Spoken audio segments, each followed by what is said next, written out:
देख रहे हैं सुदर्शन न्यूज।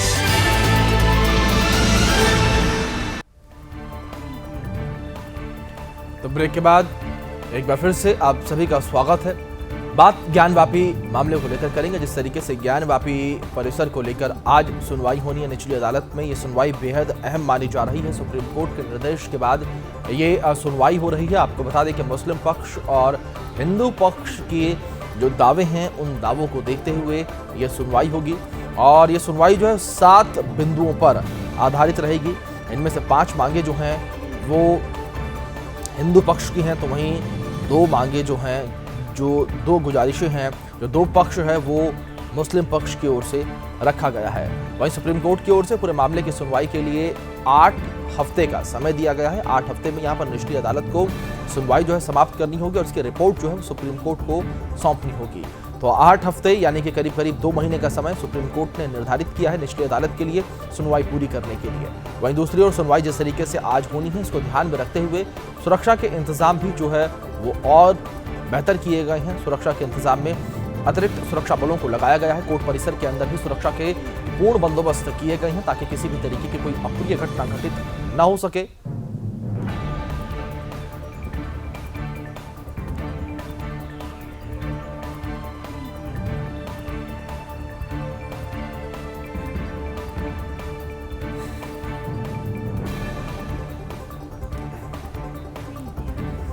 तो इसी बीच आपको बता दें कि इस विषय पर चर्चा करने के लिए हमारे साथ एक मजबूत पैनल जुड़ा है।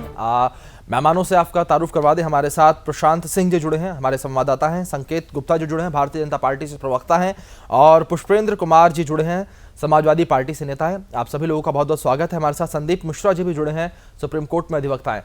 आप सभी गेस्टों का बहुत बहुत स्वागत है। इसी के साथ साथ बहुत शुक्रिया, आपने अपना कीमती समय जो है सुदर्शन न्यूज को दिया। सबसे पहले सवाल एक बार अपने सहयोगी प्रशांत से ले लेता हूं मैं। प्रशांत से अपडेट ले लेते हैं। प्रशांत, फिलहाल मौजूदा समय में क्या अपडेट मौजूद है? किस तरीके से सुनवाई होनी है, किस तरीके से सुनवाई को लेकर कोर्ट परिसर में तमाम तैयारियां की गई हैं?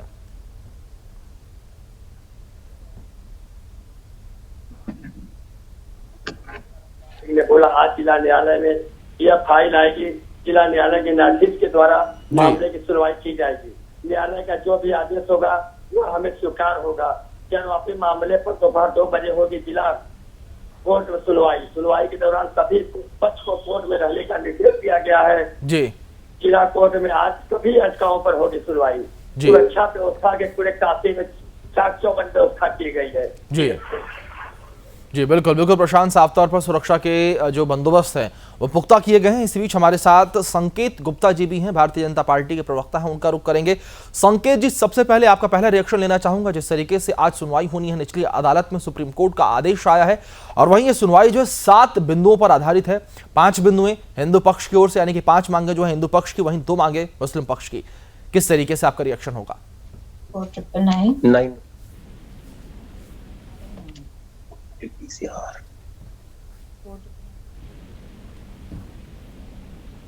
आवाज पहुंच रही है आपको संकेत गुप्ता जी?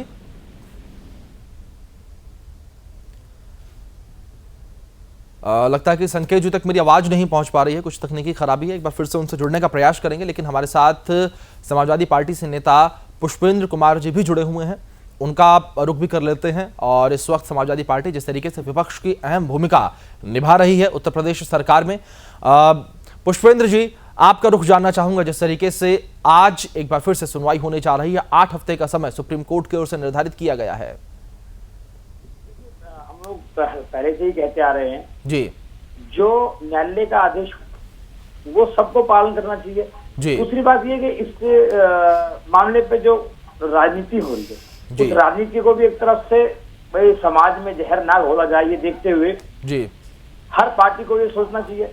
दूसरी बात ये समाजवादी पार्टी स्टार्टिंग से कहती आ रही है और हर मामले में न्यायालय के साथ है जी। इसमें जो न्यायालय का निर्णय होगा वो हमें स्वीकार होगा जी। बस हमारी जो मांग है या हमारी रिक्वेस्ट है, कुछ भी आप मान लो, बस हर पार्टी से ये है कि इसको या तो ये क्लियर कर रहे हैं आप कि भाई ये जो मामला है वो बीजेपी फाइनल करेगी या न्यायालय फाइनल करेगा, या तो जब न्यायालय फाइल कर रहे हैं तो इसमें हिंदू मुस्लिम बीजेपी का मामला क्यों बार बार बीजेपी वाले कह रहे हैं कि हम लोग नहीं कर रहे हैं, हम लोग वो कर रहे हैं और हम लोग हिंदू पक्ष की अरे हिंदू और मुस्लिम सब इस भारत के वासी हैं, सबको भारतवासी हैं। लेकिन पुष्पेंद्र जी एक बार बीच में टोकूंगा मैं आपको। आपके ही नेता इस विषय पर बयान देते हैं और कहते हैं कि पीपल के पेड़ के नीचे जो है सिंदूर लगा के एक पत्थर रख दो, वहीं पूजा अर्चना करने लगता है हिंदू। और चुनावों की अगर बात करें तो चुनावों के दौरान आप ही के नेता ये कह रहे थे कि उनके सपने में भगवान कृष्ण आ रहे हैं, दर्शन दे रहे हैं।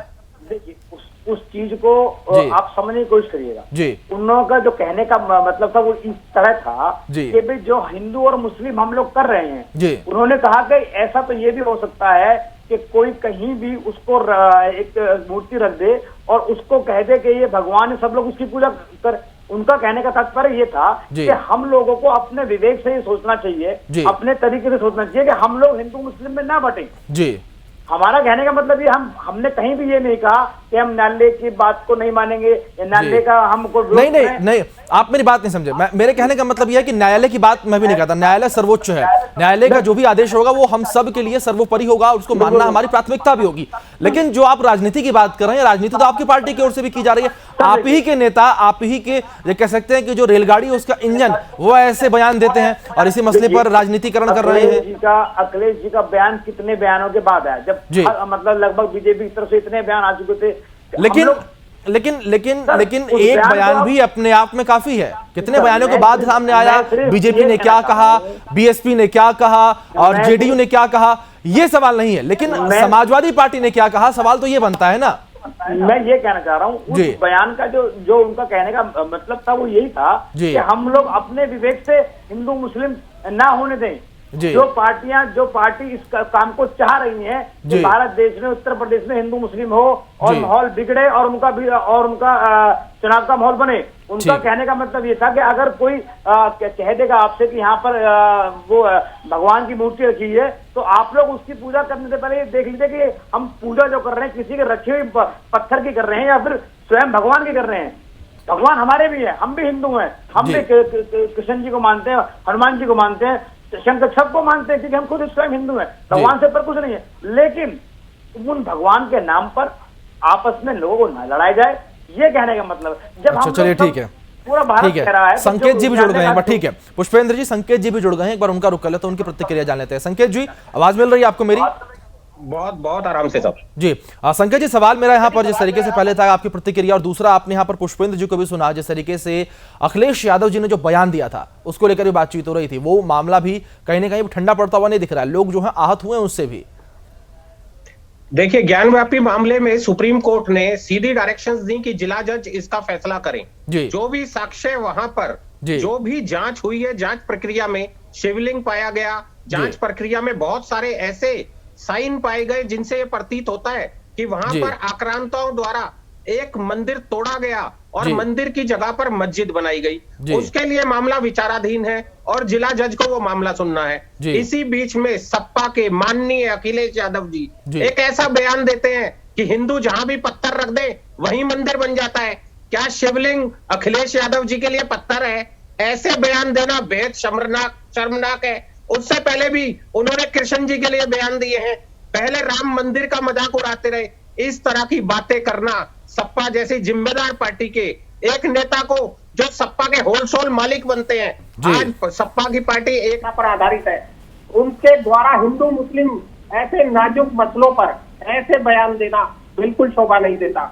और जहां तक ज्ञानव्यापी मंदिर का सवाल है, ज्ञानव्यापी मंदिर वहां पर था और जिस तरह वहां पर शिवलिंग मिला, बाबा के दर्शन लोगों को हुए और जिस तरह वहां से सभी साक्ष्य, जैसा कि हिंदू पक्ष के वकील वहां पर गए, मुस्लिम पक्ष के भी वकील वहां गए, जैसा सब वकीलों की मौजूदगी में जैसे साक्ष्य वहां पर पाए गए, उन साक्ष्यों से प्रतीत होता है कि हिंदुओं ने जो वहां पर पूजा करने का हक मांगा है, वो पूजा करने का हक बहुत हद तक पूरा जायज है।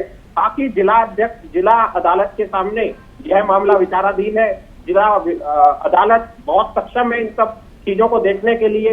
वो सभी लोगों की जिराय सुनने के बाद कानून के अंतर्गत जो फैसला करेगी वो सभी पक्षों को मंजूर होगा, जैसा होता आया है कभी भी। आप देखिए राम मंदिर बना, सुप्रीम कोर्ट ने फैसला दिया, कहीं तक 1% भी कोई भी झगड़ा, कोई भी विवाद नहीं हुआ। यह विवाद तो ऐसी कुछ पार्टियां फैलाती हैं जो इस तरह की बात कह देती हैं जो किसी ना किसी के दिल में छुप जाए। लेकिन हिंदुओं का मंदिर बने और वहां पर जो भी सच्चाई है वो सबके सामने है। इससे कोई झगड़ा ना कहीं होने वाला है, ना कहीं झगड़े या फसाद की कोई वजह है। बिल्कुल, राजनीतिक पार्टियां अपना फायदा उठाने के लिए इसमें झगड़ा फसाद फैलाती है। बिल्कुल बिल्कुल। संदीप मिश्रा जी हमारे साथ जुड़े हैं, अधिवक्ता हैं, एक बार उनसे समझ लेते हैं। संदीप जी, आपके पास आऊंगा और यहां पर आदेश समझने का प्रयास करूंगा और हमारे दर्शकों को भी आप समझाइए आदेश किस तरीके से सुप्रीम कोर्ट ने, माननीय सुप्रीम कोर्ट ने आदेश दिया है निचली अदालत को सुनवाई करने का, और किस तरीके से 8 हफ्ते का जो समय दिया है वो कैसे दिया है। एक चीज स्पष्ट करूं जी, अभी पहले मैं ऐड कर दूं पुष्पेंद्र जी को जो बोल रहे थे बहुत ज्यादा जो है जी, अखिलेश जी की आवाज उस जगह नहीं निकलेगी जहां सड़क के किनारे फ्लाईओवर के ऊपर रेलवे ट्रैक के बीच में जगह जगह मजार बन जाती है, उस पे इनके लिए शब्द नहीं निकलते हैं। इन्हें हिंदुओं को अपमानित करने में ही आनंद आता है। और अखिलेश जी के बयान से साबित हो चुका है कि माननीय मुलायम सिंह जी के सच्चे बेटे हैं, जिनका जो है रगों में वही खून दौड़ रहा है जिसमें कार सेवकों का कत्ल किया गया था। अब मैं आता हूं लीगल पॉइंट पे। लीगल पॉइंट ये है कि माननीय सुप्रीम कोर्ट ने कहा था कि इस मामले की सुनवाई जो है निचली अदालत प्रायोरिटी के बेस पे करेगी, मेंटेनेबिलिटी को सुनेगी। देखिए, ये नहीं है कि पहले मेंटेनेबिलिटी को सुनेगी, ये चीज समझिएगा, प्रायोरिटी पे सुनेगी। मतलब 2-4 एप्लीकेशन और भी जो रिलेटेड मैटर है उनको भी न्यायालय सुन सकती है। अब मामले के सामने देखिए, यहाँ पे एक बात मैं और ऐड करूं, मामला आएगा मेंटेनेबिलिटी पे, लोग डिफेंस लेंगे 1991 के कानून का।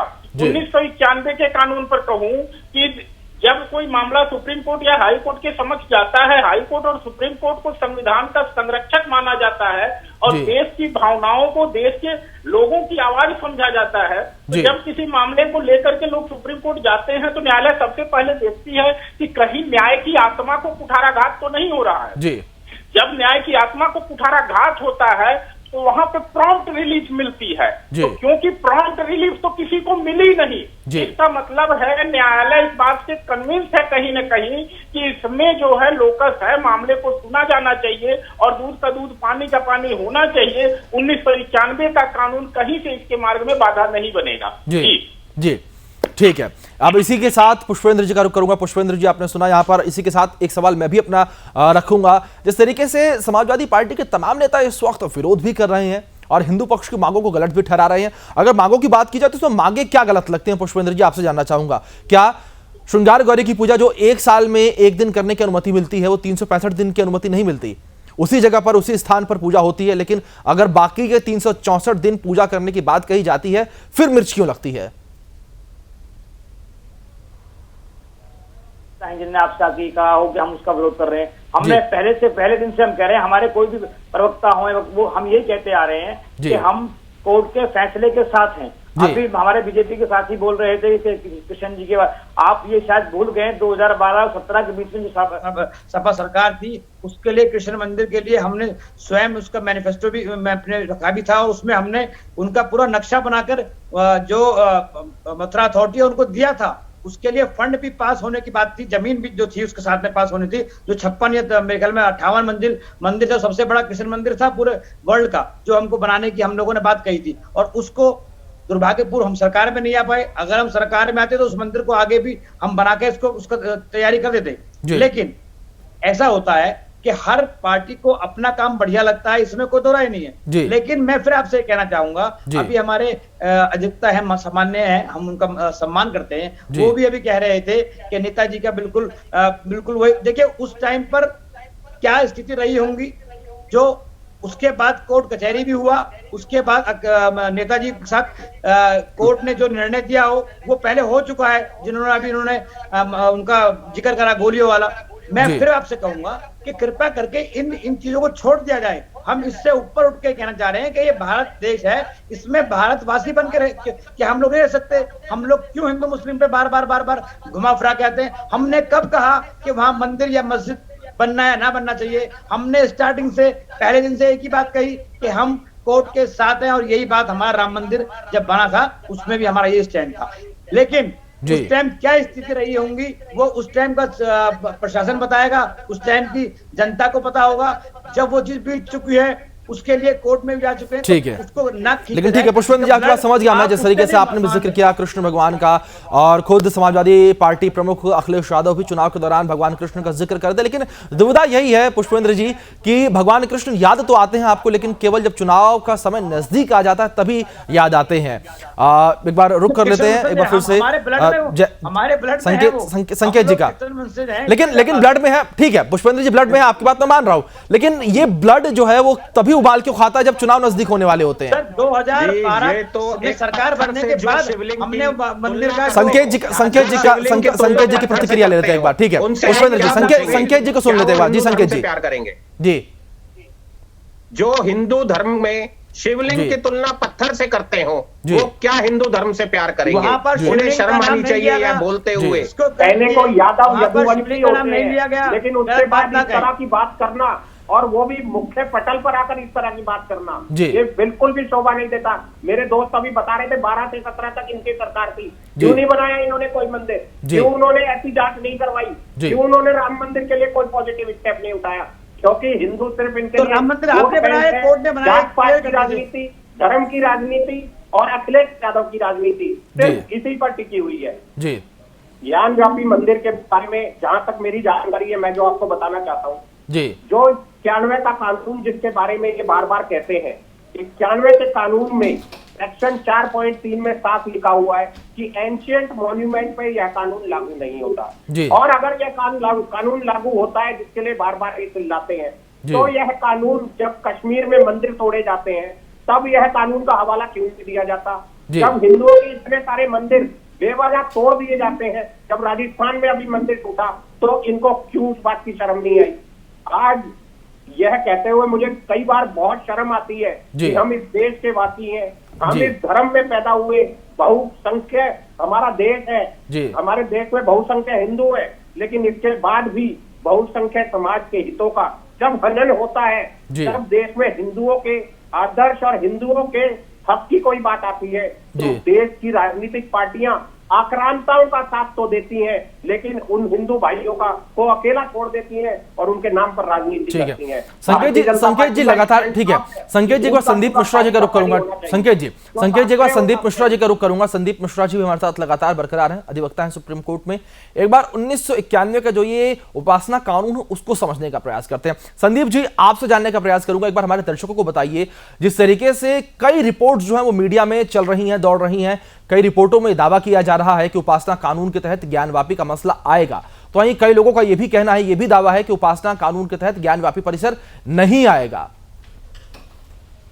देखिए, न्यायालय तो इसको सुनेगी ही, मेंटेनेबिलिटी पे बात आएगी कि 1991 का कानून इस परिवेश में लागू होता है कि नहीं है। देखिए, कहीं अगर हम लागू करने की कोशिश करेंगे तो बैकफायर भी कर सकती है। मैं इस बात का इशारा कर रहा हूं, आप समझिएगा। मुस्लिम पक्ष के लिए ये नुकसानदेह भी हो सकता है। देखिए, एक बात यहाँ पे जानना होगा कि 1997 में अदालत ने खुद ही, सुप्रीम कोर्ट ने आदि Vishweshwar Kashi versus union of India का मुकदमा था 14 मार्च 1997 को, 1997 को, ये अपने निर्णय में मेंशन किया हुआ है कि 1669 में काशी विश्वनाथ का मंदिर औरंगजेब के द्वारा जो है नष्ट किया गया। अदालत ने अपने फैसले में माना है इस चीज को। अगर हमारे कानून के जानकार लोग हों तो इसको जो है सर्च कर सकते हैं जाकर के। 14 मार्च 1997 का फैसला है। तो जब स्थिति 1669 की न्यायालय ने स्पष्ट कर दी है कि वहां पे मंदिर था जिसको नष्ट किया गया, तो जब ये स्थापित है कि मंदिर है, तो मतलब 15 अगस्त 1947 को मंदिर वाली स्थिति को विद्यमान माना जाएगा, न कि डिस्प्यूटेड स्थिति को विद्यमान माना जाएगा। और अब ये सारे पक्ष और विपक्ष के तर्क जो है माननीय न्यायालय के समक्ष आएंगे, जिला न्यायालय को, और शायद विद्वान न्यायाधीश जिला जज होते हैं और इस मामले को गंभीरता से देखते हुए इस पे एक विवेकपूर्ण निर्णय लेंगे। जी ठीक है। इसी बीच एक बार अपना चलते हमारे सहयोगी के पास, प्रशांत हमारे साथ बने हुए हैं। प्रशांत, एक बार अपडेट लेना चाहेंगे, और तस्वीरों में लगातार हम देख पा रहे हैं कि आपके आसपास कुछ लोग भी मौजूद हैं, क्या प्रतिक्रियाएं इस वक्त लोगों के सामने आ रही हैं, फटाफट बताइए।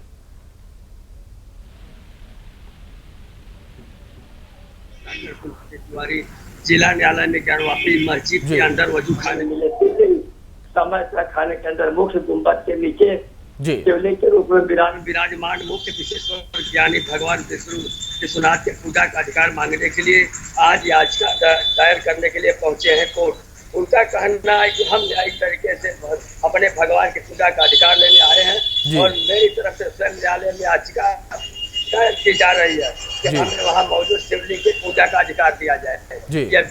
जी बिल्कुल साफ तौर पर पूजा का अधिकार लगातार हिंदू पक्ष की ओर से मांगा जा रहा है, तो वहीं मुस्लिम पक्ष लगातार पूरे मामले का विरोध कर रहा है। वजूखाने को सील कर दिया गया है, उसका विरोध मुस्लिम पक्ष की ओर से किया जा रहा है और मुस्लिम पक्ष लगातार 1991 का उपासना कानून जो है वो भी बीच में ला रहा है। फिलहाल आप सभी महानुभावों का बेहद शुक्रिया, प्रशांत सिंह जी हमारे संवाददाता और संकेत गुप्ता जी भारतीय जनता पार्टी से प्रवक्ता, पुष्पेंद्र कुमार जी और संदीप मिश्रा जी, आप सभी ने अपना कीमती समय सुदर्शन न्यूज को दिया, बेहद शुक्रिया। चर्चा में शामिल होने के लिए भी आप सभी का शुक्रिया।